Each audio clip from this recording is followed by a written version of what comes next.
busted yung fuse, oh. Papansin nyo, ayan, ang itim, oh. Okay, ngayon papalitan natin. Tingnan natin kung ano yung magiging labasan, bakit bumigay yung fuse. Ngayon, on natin. Oh, ayan, may shorted, oh. Okay. Wag naman sana transformer. Sunod-sunod rin natin yung Ace na LX20. Hindi makukumpleto yung buwan natin kapag hindi tayo makagawa ng Ace na LX20. By the way, shout out and then maraming salamat sa may-ari nito. Para ito, mapapansin nyo may sticker pa natin, no? May sticker pa ni Solid GTV ito. Alam ko last year na ginawa ito, hindi ko lang matandaan. Kaso nga lang, bumalik dito. Normal lang naman yan, minsan nasisira. Ang problema kasi, nung binalik ni Bossing dito is nagkakalas-kalas na yung wire. Ito, yun, nahatak. Siguro, ito may kwento ko muna. Siguro nung nagka-problema, sabihin na lang natin nagka-problema, ang ginawa siguro ni Bossing, sinubukan niyang, ano man yun. Kasi ito, nabunot eh, oh.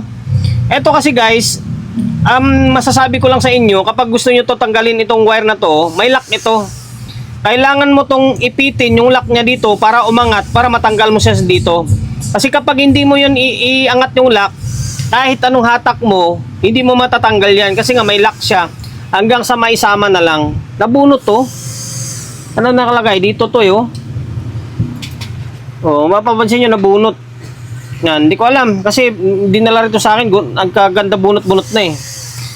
Oh, may lock yan, oh. Kahit bunutin mo yan, may lock yan. Okay? Ngayon, alamin natin kung anong pinaka-problema, kung bakit binalik ito sa atin. Ano bang nangyari? Ano bang pinaka-problema? Okay? Pasensya na kayo. Sa akin naman kasi sinasabi ko yung katotohanan. Kung na-repair ko na, di na-repair na. Di ba? Kung na-repair na namin. Wala namang problema doon. Ayaw naman, hindi naman namin dinideny yun. Sabi ko nga sa inyo, normal lang yan. Walang perfectong technician na yung masasabi mong hindi nagkaka-backjob. Normal lang yan. Kasi nasisira naman yung unit eh. Okay? Ang importante is gawin na lang natin ulit. Ang problema nga lang, yun nga, sabi ko na dapat hindi na pinapakailaman ba. Once na nasira na isang unit, may warranty naman yan. Kung may warranty man, balik nyo na lang sa may pinagawan nyo para, di ba, magawa ulit. Hindi yung pagkuhan nyo pa,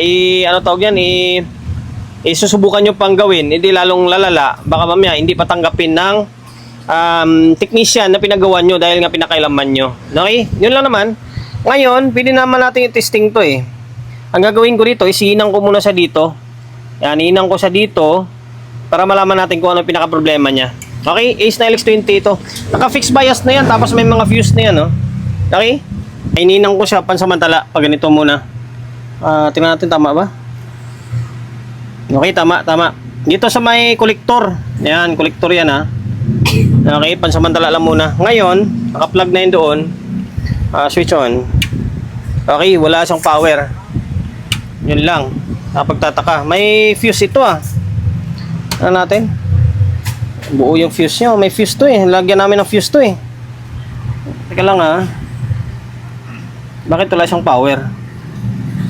Diba? Pagtataka naman. Kami na-open yung fuse dito sa may easy line. Na natin. Posible open. May sira transformer nito. Wag naman sana. Okay, naiwan. Teka lang, bunutin natin. Naiwan ko muna. Okay, bali ito. Natanggal ko na yung fuse. Medyo nahirapan pa ako. Busted yung fuse, oh. Papansin nyo, ayan, ang itim, oh.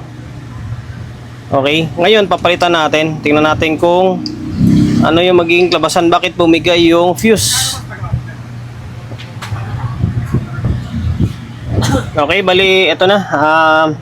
Nailagay ko na yung fuse. Busted talaga yung fuse, So, ngayon alamin natin kung bakit bumigay yung fuse. Ganito guys, may bibigay ko na idea sa inyo. Wag na wag kayong magto-20 kapag busted yung fuse. Kapag busted yung fuse, may dahilan yan or may sanhi yan kung bakit bumigay yung fuse. Okay? Kaya ito, gamit kayo ng bulb para sigurado. Ayan, nakabulb tayo. Ngayon, tingnan natin kung ano magiging kalabasan niya. Okay? Ngayon, on natin. O, ayan, may shorted, oh. Okay. Wag naman sana transformer. Ngayon, para malaman natin kung transformer or nasa board ang problema. Kasi may fuse yan, eh, oh. Kapag tataka naman, okay, bunutin natin yung main. Okay, bunutin natin. Ay, ito muna. Sa may maliliit muna. Although, kahit dito na sa malaki. Ito to, AC line to. Yung 68068 niya. Bunutin natin. Tapos, switch on. Okay, nag-normal siya. Okay, nag-normal. Meaning, maaring sira yung diode or sira yung amplifier stage. Okay, ngayon balik natin. Balik natin tong AC na 68. Tapos, paisa-isa tayo ng pwede naman bunot sabay or okay, pwede naman bunot sabay o di kaya paisa-isa. Paisa-isa na lang para may trail. Dito tayo sa may channel 1. Bunutin natin to. Okay, ito yung sabi ko may lock ko. Kailangan sundutin mo tong lock para makuan mo siya, matanggal mo. Pag hindi mo yan binunot, ay wala yan. Hirap naman kasi isang kamay lang yung gamit natin. Teka lang. Okay, bali ito, binunot na natin ha. Yan, nakabunot yung channel 1. Pula, hindi itim yan, negative positive. Ngayon, switch on natin, tingnan natin kung shorted pa rin. Okay, nag-normal. Okay, nag-normal yung channel 2. Meaning, may shorted dito. Ang nakapagtataka, bakit di bumigay yung fuse ko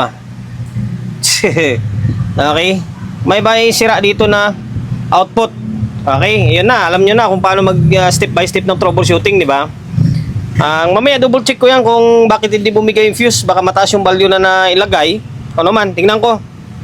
Ngayon, alam na natin, dito, maaaring good to dito. Diba? Ang ayusin lang natin dyan is yung hinang na lang mamaya. Tapos ito, kalasin natin. Hanapin natin kung ilang piraso yung output transistor na nasira. Okay?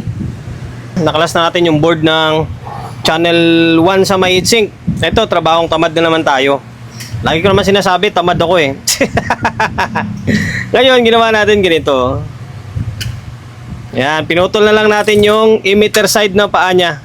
Mapapansin nyo, putol yan. Putol. Putol. O yan, putol oh. Tinatamad na ako magbunot eh. Ito guys, ideal lang naman binibigay ko sa inyo eh. Nahirap kasi oh, pwede naman yung iangat itong mga bloke eh. Kasi tinatamad na ako. Pero itong isa, open ito. Yan, sira itong dalawa. Kaya tinumba ko na siya oh. Yan, shorted itong dalawa. Okay, tapos isang bloke is na open. Ito open to. Yan. Ngayon, check natin. Pakita ko sa inyo na sira nga yung itong output na to. Shorted siya. Yan, short. Tapos itong isa, ito short din to.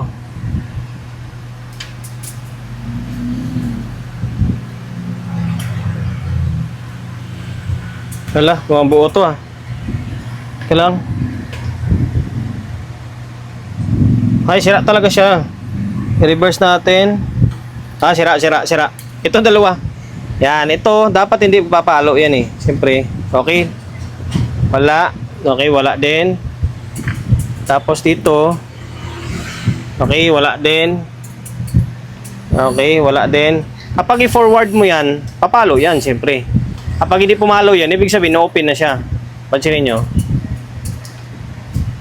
O, ayan o. Dito. O. Yung ito, kabilaan na yung palo niya. Dapat naka-forward lang, walang reverse. Ayan. Okay, dito. O. Ngayon, yung na-open na resistor is ito. Ayan, open ito. Yung dito na side. Yung dito sa may kabila, buo to. Ngayon, palitan ko ito. Tapos tanggalin ko itong mga output transistor. Or, diretso na tayo. Kahit palitan ko na lang agad yan.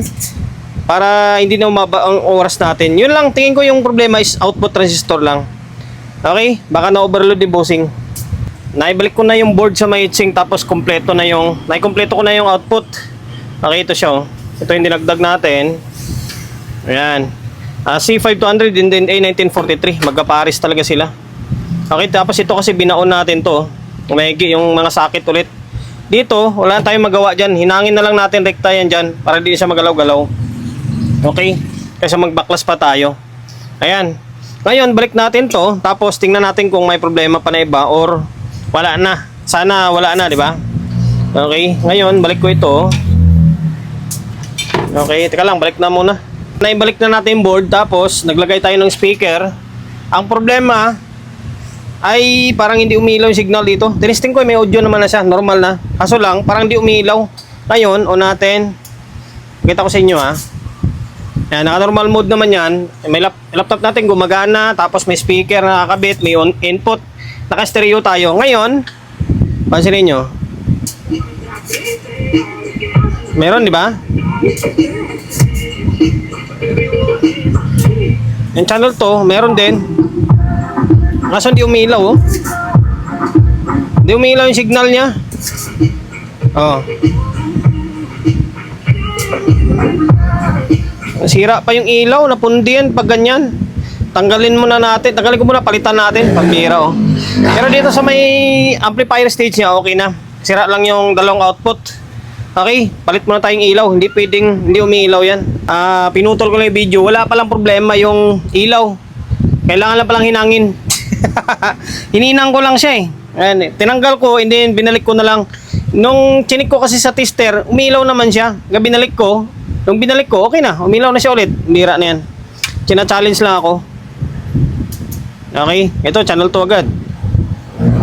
Ayan o, umiilaw na siya o. Minsan kasi yan yung mga tulog na hinang.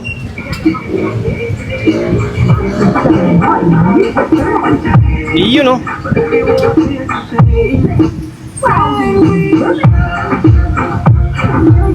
Ay, makapirate pa tayo dyan. Okay, hanggang dito na lang. Sana nakapagbigay idea ulit tayo sa mga kapwa natin technician. Baka sakaling ma-encounter nyo pa. Baka sakaling ma-encounter nyo pa yung mga LX20 ngayon. Eh, alam ko, madalang na lang gumagamit ng ganito or madalang na lang sa market kasi mga bagong labas nila ngayon, mga 402 in na yung medyo gumanda-ganda yung pinaganda yung mukha, yung may mga display na kunwari. Okay, ayan. Kapag pumuputok yung fuse or may shorted man or ano man, sira yung power transistor. Okay, sundan nyo na lang yung video natin ha. Okay, mga sir ng taga Laguna. Pagsanan Laguna ito eh. Okay na tong unit mo ha. Sana pag nagka-problema ulit, wag mo nang atakin o ano man. Okay, dali nyo na lang sa technician or balik nyo na lang ulit sa pinagawa nyo para magawa. Okay, and then dahil lumabot ka sa part ng video natin na ito at hindi ka pa rin nakapag-subscribe hanggang ngayon. Okay, nood ka lang ng nood ha. Paki-subscribe ng YouTube channel natin ha. Pindutin mo yung bell button sa gilid, select mo yung all. Ayan, kapag napindot mo na yan, notified ka kapag meron tayong bagong upload na video. Nag-upload tayo ng video isang beses, dalawang beses kada araw. Okay? God bless and then peace atin lahat.